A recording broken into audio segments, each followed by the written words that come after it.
Hey everyone, Giordano here from the Juice Media. Welcome back to the Juice Media podcast, a companion to the Honest Government ad series. This is episode 11, which is a companion to our latest Honest Government ad, The Machine. Hello, I'm from the government with an update on the pandemic. As you know, in order to flatten the curve, we've had to turn off the machine. The machine has not been turned off for a long time. Nobody even remembers who turned it on. So please bear with us as we consult the manual after pricing it from the shitted pants of capitalism and figure out what to do next. As you can see, we're branching out from the shitfuckery of the Australian government in order to have a look at what other governments are getting up to around the world. This is the beauty of the new Honest Government ad format that we've been playing with, which you may have noticed if you've seen our last two videos have been hosted by your local government franchise, the Government TM, which allows us to switch with ease from one shit government to the other, whether it be big players like the government of China or Brazil, the UK, Poland, Belarus, and even failed states. Which I think you'll agree is a great way of dealing with issues that transcend national boundaries, like the climate emergency and of course the coronavirus pandemic. To talk with me about the big picture and the parallels between these two overlapping crises, I'm going to be joined in part 2 of this podcast by a truly awesome international guest. I'm going to leave you hanging, it's going to be a surprise, but you'll find out soon in part 2 of this podcast. But in this episode, part 1, I want to go back to our roots because I don't want the Australian government to feel neglected, and we haven't spoken about them in our last two Honest Government ads, which is why I've decided to dedicate this episode to discussing two critical issues that are unfolding here at home, but which are equally relevant for people around the world: the CovidSafe tracing app and the economic stimulus package. And I'm honored to introduce to you as my guests today two of my favorite commentators in the Ozpol scene who are experts on these matters. Lizzie O'Shea, writer, broadcaster and human rights lawyer, founder and the current chair of Digital Rights Watch, which advocates for human rights online. Her first book, Future Histories, just came out last year in the UK, US and Australia. Check it out. And my second guest, Ben Eltham, journalist, author and researcher who has covered Australian politics and society for the past decade. As National Affairs Correspondent for New Matilda, Ben is also the Federal Politics Commentator for 3RRR and a lecturer in the School of Media, Film and Journalism at Monash University. Just one note before we kick off, this podcast is recorded under quarantine and lockdown for the pandemic, so we've all had to make do with the equipment that's available to us. So please excuse the crappy audio and video. If the pixels bother you, please remember that the main value of this podcast is in the content rather than the visuals. If you're looking for great visuals and shit content, we've got Sky News for that. And now it's my pleasure to welcome onto the Juice Media podcast, Lizzie O'Shea and Ben Eltham. Welcome both Ben Eltham and Lizzie O'Shea to the Juice Media podcast. It's really awesome to have you both here. It's also the first time we're trialing this out with video, so let's see how it goes. I've brought you on because you're both experts, and I really love your takes on your respective topics that I'm going to ask you about. But before we get into that, the video that we made was very global, international focused. We kind of let Australia a little bit off the hook, saying, they weren't the worst this time. How do you feel overall, in the global context compared to, we've seen how it can go horribly wrong. What is your feeling about how the Australian government handled this pandemic crisis, or is handling it? Okay, well, maybe I'll start. Yeah. Maybe I'll start.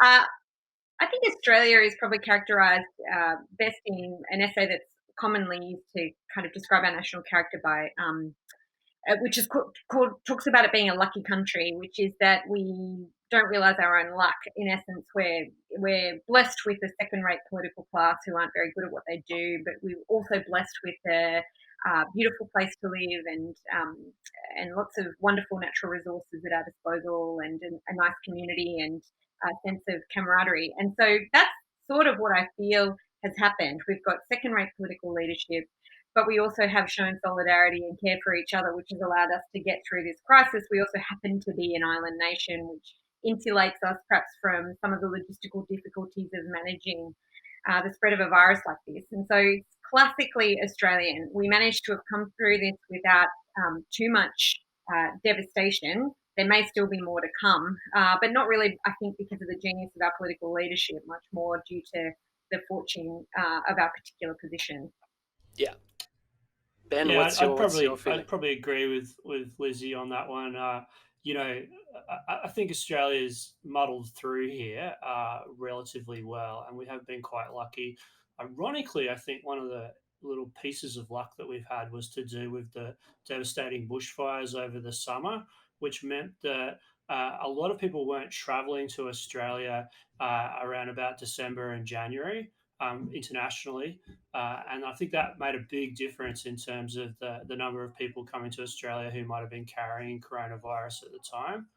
And then something quite unusual happened, which was that the government decided to listen to the advice of experts, which has been Amazing. something that the Liberal National Party has struggled to do for many years now. But in this particular case, I think because of the gravity of the situation, and perhaps because it was a health issue and not a politicized issue like climate change, they were prepared to listen to the advice of the public health experts. And that meant that we actually put in place some pretty good policies early on, unusually for the Morrison government.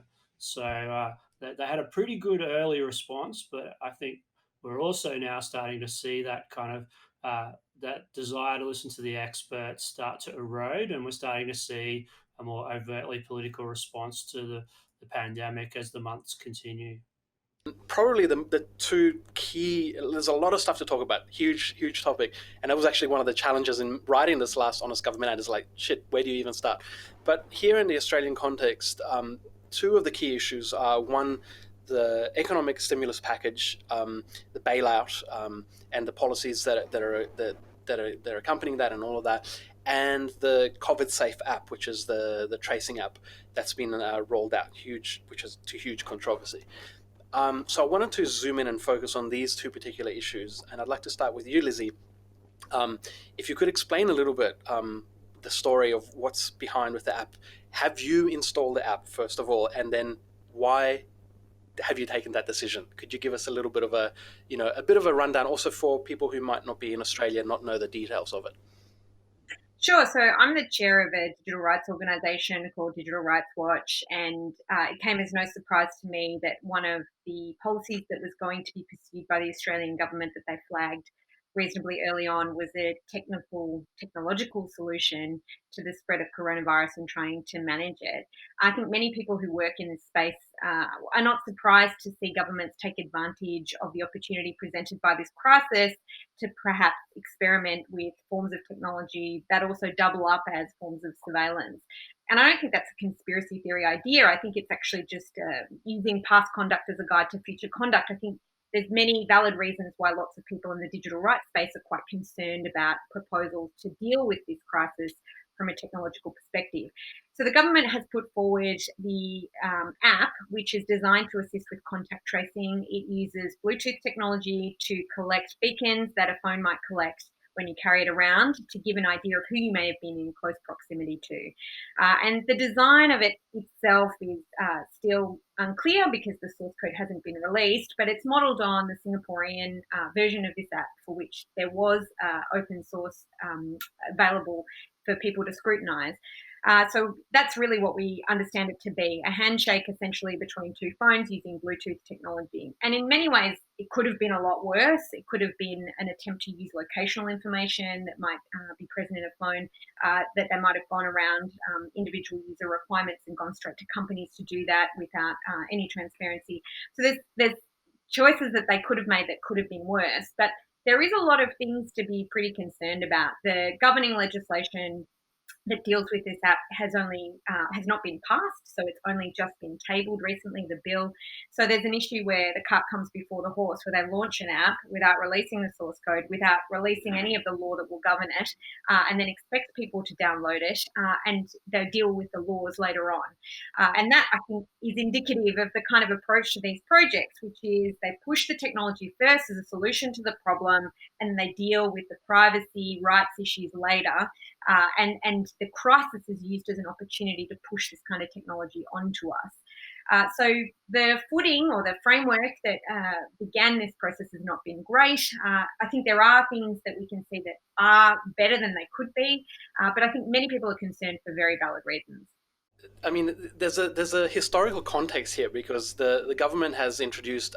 This is a familiar story for those of for the people sort of following the government's tradition of introducing legislation regarding anything to do with this particular the government. The last few Liberal governments, there's a long tradition backed by Labor government. Let's not just it's not just a Liberal Party thing. But we've had various other policies and legislation that have been rammed through without sort of much regard for experts, and a lot of trust has been squandered. So how does this app fit into that historic context of mistrust? I mean, do people trust this government? Should they? I don't. I mean, I haven't downloaded the app, so that gives you a sign of what I think. But I mean, I also understand it's a personal choice. So what you do individually doesn't necessarily dictate how you can respond to these questions from a policy and structural perspective. You're right to point out this context. So Australia is part of the Five Eyes, which is essentially the Anglophone countries are in an intelligence sharing arrangement. Canada, the United States, New Zealand, and the UK. And for a long time, these countries have pursued a policy of mass surveillance. And we've had 20 years of incursions onto rights and increased powers for intelligence and law enforcement agencies at the expense, I think, of our digital security and, of course, our privacy and the full complexity of that term. In Australia, in particular, we've seen over 80 pieces of legislation that are designed to deal with the threat of terrorism that have been extremely invasive of people's rights. So that's the context in which this comes. I think there is limits to what they've been able to introduce for this particular project. Like, it's certainly the case, in my opinion, that we are getting to the point where politicians now take these concerns more seriously than they might have in times past. So we've had the passage of encryption breaking legislation, of a metadata retention regime in Australia. That passed with some controversy, but it's certainly been a marathon, not a sprint, towards the defence of digital rights and towards a world in which politicians feel like they have to take these concerns seriously, and there may be electoral consequences, and social movements may be in a position to challenge their power. And so in some ways, I feel like even though we are still facing a serious challenge with this app, we're a lot closer to a place where we'd like to be, because we've done that work building up people's understanding of what rights mean, people's understanding that technology questions aren't really just for geeks to consider, that it's actually for all of us in civil society to think about and to be conscious and aware of, and that's a good thing. But it's still absolutely the case that there's an enormous deficit when it comes to public trust. That means we are never going to get near, I don't think, the take-up rate necessary to make this app effective. And that's really, I think, the big question here. What is the role of an app like this, especially in a context where we don't have the necessary take-up rate, which could, the chief health officer talks about it being 40%. I think it ought to be a lot higher, realistically, for it to be effective. And maybe we have to think about non-technical solutions to these kinds of problems. How do we build up trust in health authorities to do contact tracing, resource them appropriately to do that work, so that instead of it becoming a technical solution to a very real world problem, we're actually addressing the problem itself, which is managing the spread of the virus, not putting technology projects ahead of what they're designed to do. There's a headline that you pointed out to me. The headline is "People who refuse to download the CovidSafe virus tracing app are the new anti-vaxxers." What the how do you respond to this? What's your take on that?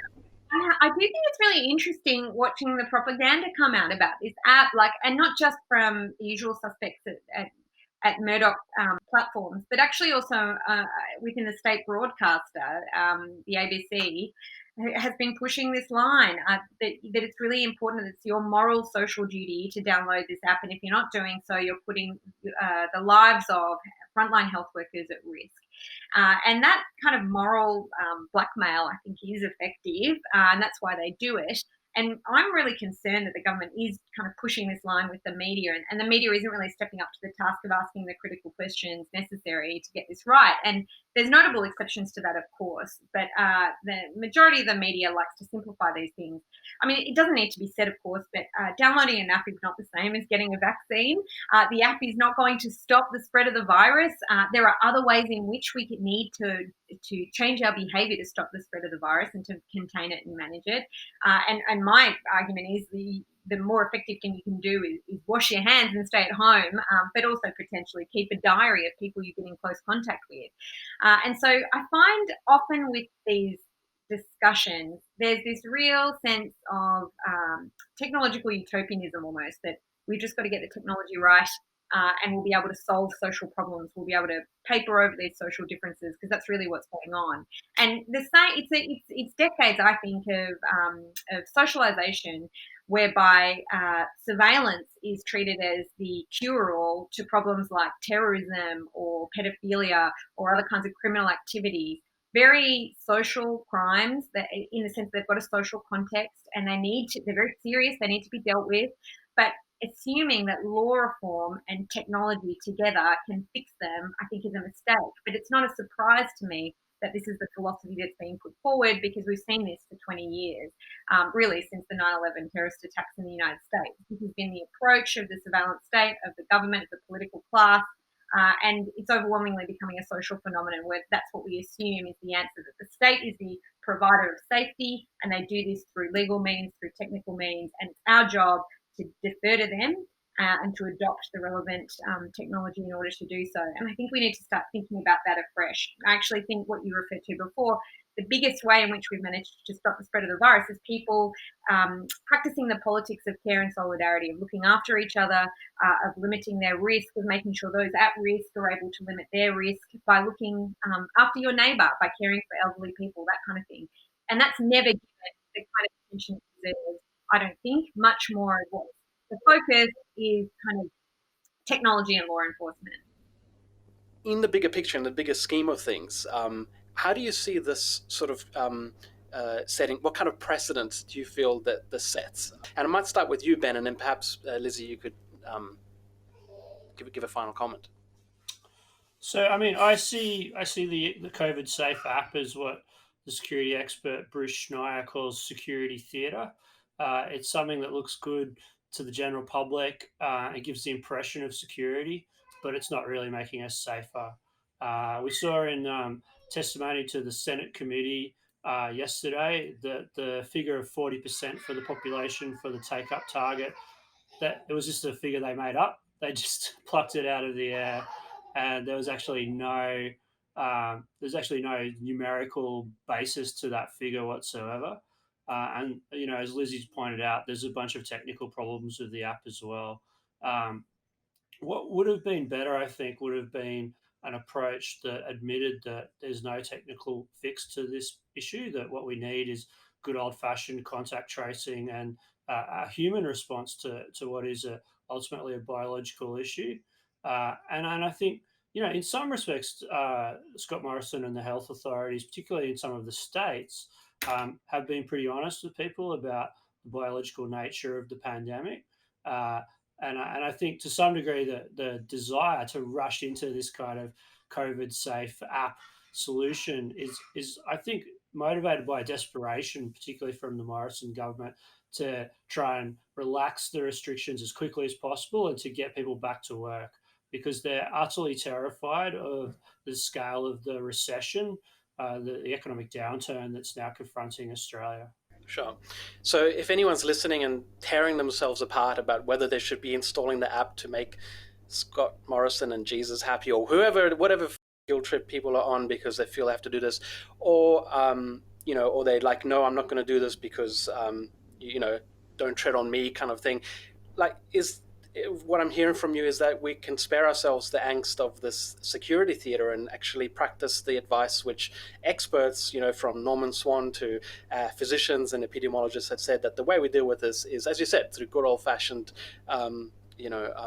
looking after each other, isolation, just taking basic precautions, rather than trusting this half-baked app, which may or may not be good. I think we're ready to have a discussion about it that is on honest terms, I suppose, is what I'd say. And to the extent that you are tearing your hair out a bit about this, what I would suggest is that moments of crisis, and plenty of people have observed this, are moments in which power does try to infringe rights. That it can be a moment of opportunity for those in power to exploit, and we need to be on guard for that. And asking these questions is not an illegitimate thing to do. In fact, I think it's one of the most critical things we can do to make sure that the society we have at the end of this is the society that we want. And hence, what we're seeing with the anti-vaxxer accusation, it's still designed to shut down that debate and to stigmatize people who are legitimately asking important questions. So thanks so much. I know there's more to talk about on this, but I really feel like that should really bring people up to date with, where it's at. I want to turn to Ben and ask you a little bit about the stimulus package. So the government, in order to keep the machine sort of puttering along so that everything didn't collapse, has introduced a massive economic stimulus, the same as several other countries. Could you please explain to us what happened? Because there was a huge flurry of activity. And in the middle of all that, did everyone get bailed out? Were there some people who missed out? What's going on here? If you could give us, and again, just remember, some people might be listening from abroad, so maybe a little bit of background. Yeah, sure. So what happened, Giordano, is that the Australian government decided to spend an awful lot of money to try and keep the Australian economy from seizing up completely, basically. So the coronavirus economic downturn is in many ways more serious than probably any economic crisis we've faced since the Great Depression, the 1930s, because it's a crisis that affects some of the biggest parts of the economy as we know it. Like what are the things that have had to shut down in the last few months? If you think about it, these are huge sectors of our economy and some of the biggest employers of our economy. So some of the sectors with the most number of workers have had to shut down and go home. Sectors like accommodation, hospitality, transport, culture and recreation. These are some of the biggest employers in our society. So all of a sudden, you've got millions of people have been thrown out of work, and you've had demand in the domestic economy fall off a cliff. Well, in fact, demand across the entire world fall off a cliff. So it's an unprecedented economic crisis. And in a situation like this, there's only one thing that can really prop up the economy, and that's a government which can spend money, right? Where does the government get its money from? Well, it can do a couple of things. It can print money, like it can just create money out of thin air, or it can borrow it on international money markets. It doesn't really matter how it gets its money, though. As long as it promises to spend it in the domestic economy, that's what can potentially prop up the economy, at least in the short term. And that's what the Morrison government, and indeed many governments around the world, have done. So they've announced a huge stimulus package. We're up to about $214 billion in the Australian economy. Most of that is composed of a package that they call JobKeeper. And the JobKeeper package is a stimulus to businesses, actually. It's a wage subsidy. So it's money that goes to businesses to keep people employed. Now, there's a whole bunch of things wrong with the JobKeeper package, and it's quite poorly designed in some respects, and a whole bunch of people are missing out. But there's no doubt that in the aggregate, in the big picture, it is helping the economy to some degree. The government's also done some things on the welfare net, the safety net. They've increased the amount of money that people can get who are on welfare benefits, and that's been very helpful to people, particularly who are on unemployment benefits. And then also the Reserve Bank, Australia's central bank, has pumped tens, if not hundreds of billions of dollars of cheap money into the economy in the form of loans and guarantees to banks. So it's been a two-pronged or even a three-pronged approach, and it's one that's linked up with international central banks around the rich industrialized world, all in an attempt to keep the economy from completely seizing up and from all economic activity basically stopping.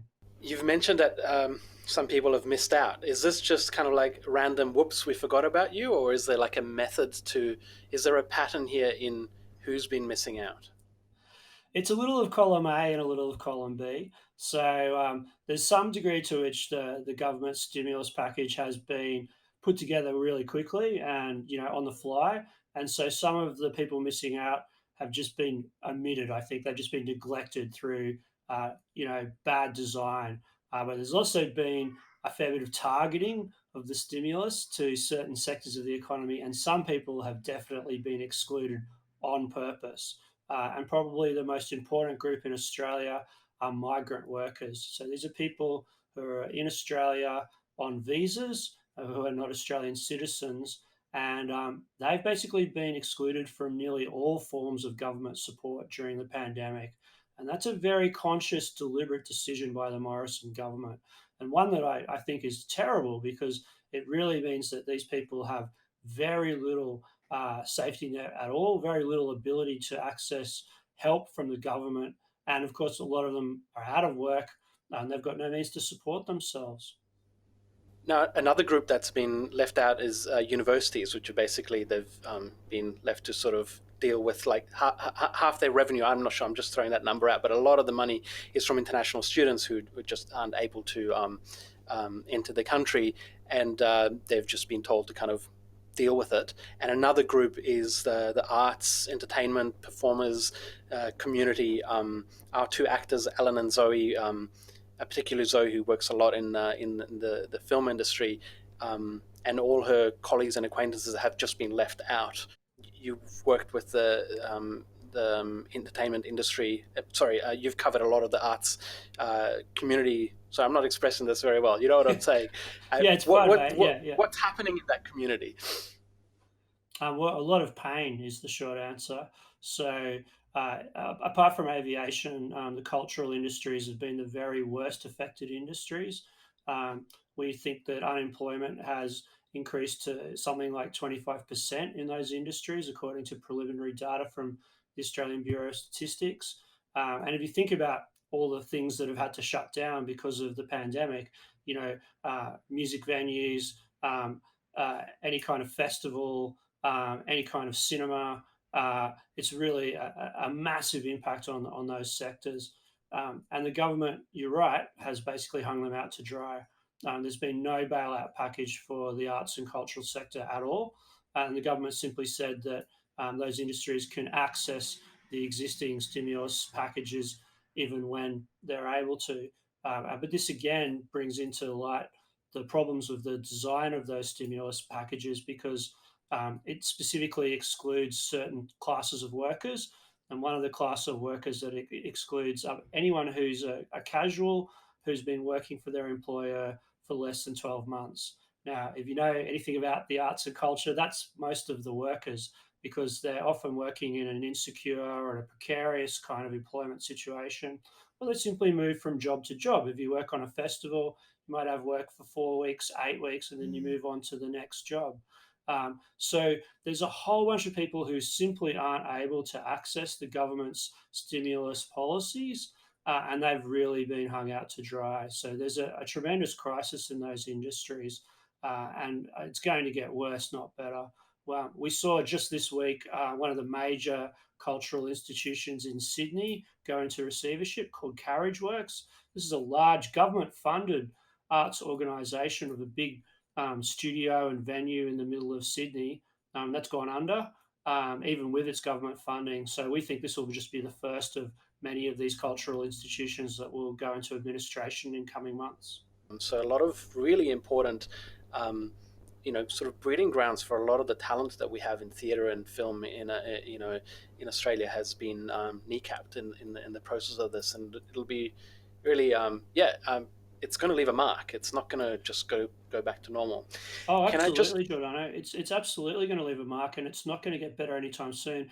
And I didn't get to mention the universities, but just quickly, the government has specifically excluded the universities from its JobKeeper package. So it's actually changed the rules 3 different times to make sure that universities can't access JobKeeper. So again, that's a pretty specific set of actions from the government there to make sure universities don't get a bailout. Yeah, that's what you get for all that cultural Marxism, Ben. That's right. Yes. So I want to make sure I put that in inverted commas. Very quickly, because people, like, ever since we made the last video, people have been going, you got to talk about modern monetary theory, MMT. Sure. Can you do that? Yeah. What the f-? Again, I'm like, what is, I've read a little bit about it. Yeah. It's massive, but can you give us a little bit of I know you've got to know a little bit about it. What's the deal with this, and should it be happening? I do know a little bit about MMT. Look, I encourage you to get somebody like Stephanie Kelton on your show, someone who's a real expert I've in heard that MMT. 5 times already. Yes. Yeah, yeah. So Great. she is the guru. Okay. But look, MMT is really a type of fiscal policy. Really, it's a type of policy that the government, any government that controls its own currency, can adopt, and it basically means for the government to print money in order to spend in the domestic budget. Right. So instead of borrowing money or getting money from taxes, MMT says that the government can actually go to the central bank and ask the central bank to just deposit a bunch of money into the government's account with no recourse to the international money markets or to taxation. Now, that's an unconventional type of fiscal policy, but it doesn't mean that it can't work. It's just really going to be constrained by other economic factors in, that face the government, and the most important one would be inflation. So most economists would agree that if you print money, eventually, if you print enough money, that will lower the value of that currency when it comes to purchasing goods and services. And so the threat that most conventional economists would say is posed by MMT is that it's a cause of inflation. Now, we live in a very low inflation world. And in fact, many people are very worried about deflation and actual, not just low inflation, but inflation going negative is what deflation is.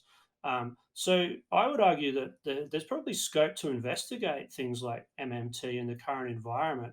Not only would it give federal governments, central governments, more fiscal firepower, more money to be able to throw at unemployment benefits, at stimulating the economy, at investing in things we need, like a Green New Deal, but it might also actually generate some much needed rise in prices, which would actually be good for the economy in other respects as well. So I'm not against MMT at all. I think it's something that we should investigate.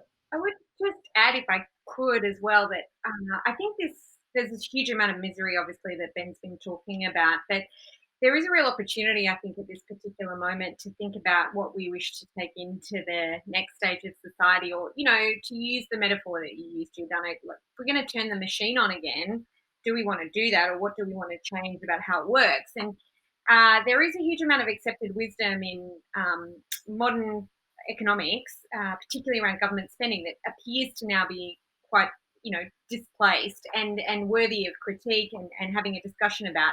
The government has made childcare free, for example. It's raised the payments for unemployed people by a considerable amount, which it refused to do before now. And it does suggest that it is possible, that these things are possible, that we can allocate resources in different ways, and that there is a different way of doing things that doesn't just rely on scrimping and saving for people who need it most. And so rather than welfare being something that's about discipline or punishing poor people, trying to discipline them into participating in the economy through working, and penalising them if they don't, that in fact we could have a form of welfare that was about elevating people's standard of living, respecting their rights, of treating them with dignity, of trying to make sure that we focus production on what's needed, so for the purposes of greening the economy rather than just what the market incentivizes. And I think that's really the moment that we've got to take advantage of. We need to start talking about what kinds of things we want to take into the next stage of our society, and what kinds of things in the machine we don't think are any longer acceptable and ought to be forgotten. That's great. And this kind of reminds me, I really want to put this to you both, because you've taken us into that territory, Lizzie, of the bigger picture. This is a historic moment that we're traveling through. When do we have that discussion? Because you've just said we've got to decide what we take through into the. It feels like those decisions are being made. Have they already been made? How long does this period last? Because what do you feel like we should really be thinking about in this historic moment? Is there something that you've been reflecting on that's really been sitting with you, like, powerfully? Like, is there something you've realized during this time? Well, I suppose I would say, like, even from when we were talking about the app before, it comes to mind, right? The app will be disabled, the data will be deleted according to the government when this crisis is over. But of course, they define when that is, and you can see a situation where that crisis might extend for a lot longer than everybody thinks instinctively at this point. And yet I have this feeling that in respect of things like increased payments for unemployed people or free childcare, for example, the crisis might end a lot quicker so the government can stop having to pay for those things. And so in some respects, I think it's about thinking about what I talked about before, the politics of solidarity and care, of understanding that ordinary people working together and collaborating and showing responsibility towards each other is what will get us through this crisis, and then finding ways to identify the policies that we want to keep that allow that to happen. And really, it's about, in my view, about organising, because the opportunity politically is there. So it depends how we plan to respond to it. And I do think this crisis presents a bit of a challenge for people who have traditionally organised in person or around particular organisations and spaces to be able to do it in a digital setting, especially in situations where parliaments might not even be sitting, so policymakers aren't even making policy decisions. So it's really up to us to kind of come up with innovative new ways of doing it, of making use of institutions that exist and putting pressure on them to take account for the decisions that have been made now and dispense with the ones that are not designed to protect rights, and hold on to those that are about human dignity and flourishing, and having that be the primary framework around which we discuss this crisis, rather than just accepting the talking points of those in power. I really like this British political scientist called Will Davies, and he's written a number of really good books over the last few years. He's got a blog post up on one of his websites at the moment called The Holiday of Exchange Value. He talks about how COVID-19 has really changed the way in which we've perceived the economy, right? All of a sudden, a whole bunch of people are stuck at home. They don't have much to spend their money on. And they're actually forced, because of the pandemic, to spend time with their loved ones and to maybe rediscover some of their crafts or some of the pastimes that they loved. At the same time, you've got a whole class of people who are deemed essential workers, right? People who have to still collect your garbage, work in your hospitals, care for the sick, care for the elderly. They don't have that luxury of staying at home. So the pandemic is, on the one hand, it's revealed a whole class structure of our society that many of us have preferred not to examine too closely. But on the other hand, it's also given us a little bit of a glimpse of a different way of thinking about the world, a different sense of what the economy is for. It's not just that our economy is for working so we can afford enough to buy the things that we need to live, or to keep shelter over our heads. We can also see that in a serious enough crisis, in a grave crisis, the government will step in and it will act as the purchaser of last resort. It will actually give money to ordinary people in a stimulus package in what could almost be a sort of forerunner of a universal basic income, and that it will also protect a certain type of people, because we need those people to work in our economy to keep us alive. So I think the pandemic has given us a whole really interesting set of new ways of thinking about our society and our economy. And it shows us that the sort of 40-year neoliberal orthodoxy that we've had, particularly in English speaking societies now for 4 decades, isn't necessarily the way that we need to construct our society and our economy. We can actually think of a different way of doing things. And I think that's really interesting. It is really interesting. I mean, for a lot of people, it's like this is what they've been saying all along. So I guess, what you're saying is now we can actually see it, rather than it being like a theoretical concept that people have been saying, hey, we could do things differently. Now we've been forced to do things differently. And it's like, hey, this is what we were talking about. I think that the flattening the curve is a really interesting concept, which, people environmentalists have been talking about it for decades, and it's basically the prime motivating incentive to take action on climate change now rather than later, because if we flatten the curve on carbon emissions, the damage will be manageable. So now it's not a theoretical concept anymore. Like, we're actually seeing the concept of flatten the curve. Hey, this is what we've been talking about. Now everyone understands the concept of exponential growth and how it doesn't just happen slowly. It can happen, it doubles, and then it's like, then you're fucked. basically it's too late basically at that point. So now it's like, I know that's a very valuable thing to come out of this.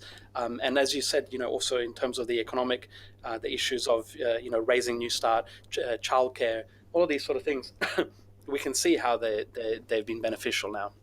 I want to wrap up because we're going to try and keep this under an hour.